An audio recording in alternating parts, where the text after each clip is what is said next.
Univers News. On tient à clarifier deux choses, parce que hier nous avons suivi un point presse au niveau de la Synco d'un corps politique complètement sclérosé, une alliance sans forme et née dans l'obscurantisme, parce que on a d'une part ceux qui ont jeté de l'opprobre sur le peuple parce qu'ils n'ont pas respecté la souveraineté du peuple par les élections, et d'autre part aussi ceux qui sont dans le camp des échoués, qui ont tenté d'avoir la magistrature suprême et qui ont échoué. Donc notre point d'aujourd'hui va porter sur l'amalgame qu'il y a autour de l'article 217 de la loi fondamentale, mais aussi autour de la question épineuse de changement ou révision de la Constitution. Le débat autour de l'article 217 de la Constitution de la République démocratique du Congo soulève des interrogations majeures sur la souveraineté nationale, l'intégration africaine et la sécurité nationale. Tandis que certains plaident pour son maintien, d'autres, dont le président Félix Tshisekedi, et nous, son camp, exprimons des préoccupations légitimes concernant son potentiel impact sur l'intégrité territoriale du pays. L'article 217 stipule que la RDC peut consentir à limiter partiellement sa souveraineté pour promouvoir l'unité africaine et l'intégration régionale, notamment au sein des structures comme l'Union africaine. Cependant, dans un contexte de crise récurrente dans la partie est de notre pays, cette disposition est perçue comme une menace potentielle de balkanisation. Le président Félix Tshisekedi voit cet article, et nous aussi, comme une brèche susceptible d'être exploitée par des acteurs extérieurs ou des États voisins pour justifier des interventions ou des ingérences territoriales conduisant à une balkanisation de facto.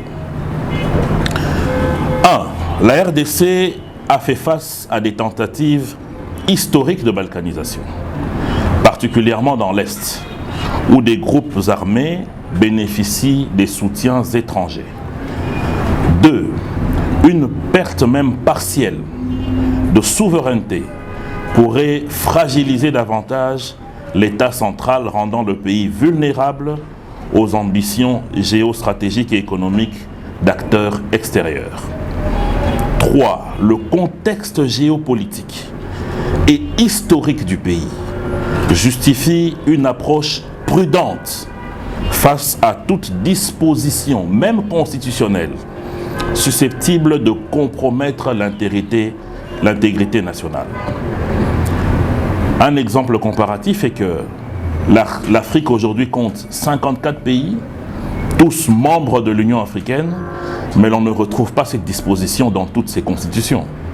Encore que les pays qui ont intégré cette disposition, notamment le Ghana, encadrent cela par des précisions où ils font allusion à des intérêts bien précis du Ghana avant de céder à une quelconque souveraineté au nom de l'Union africaine. Maintenant, parlons de cette révision ou du changement de cette constitution.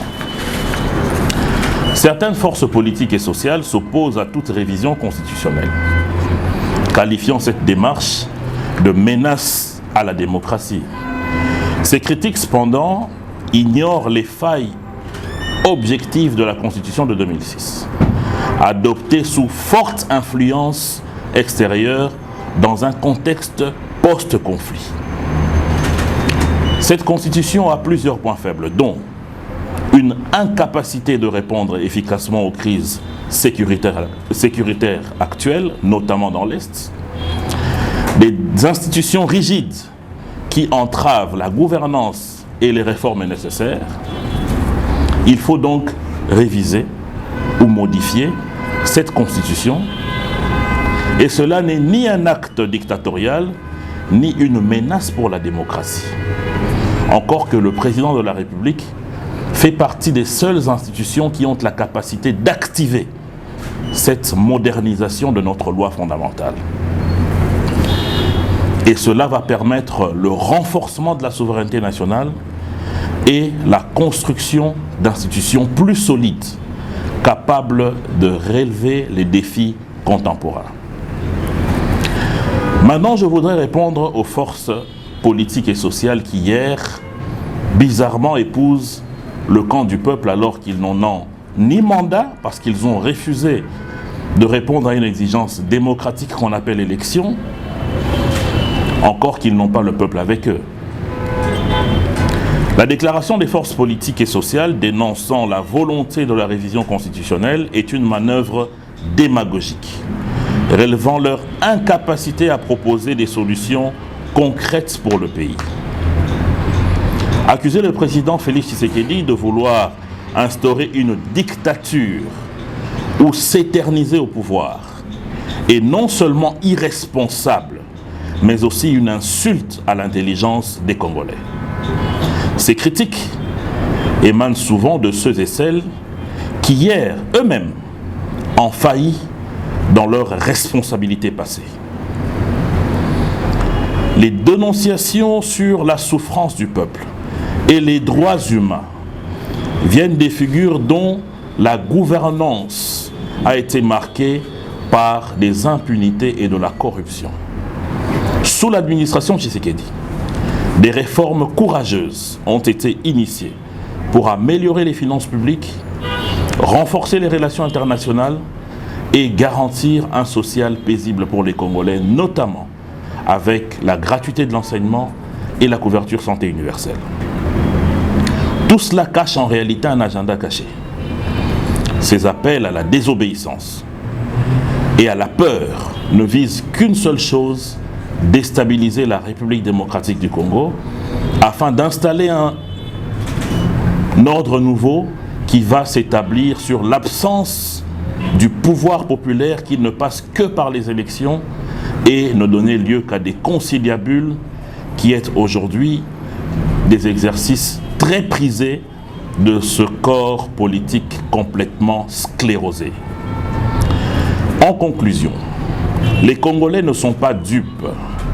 Derrière les critiques de certaines forces politiques se cachent les ambitions nostalgiques d'un passé marqué par l'impunité et la mauvaise gouvernance.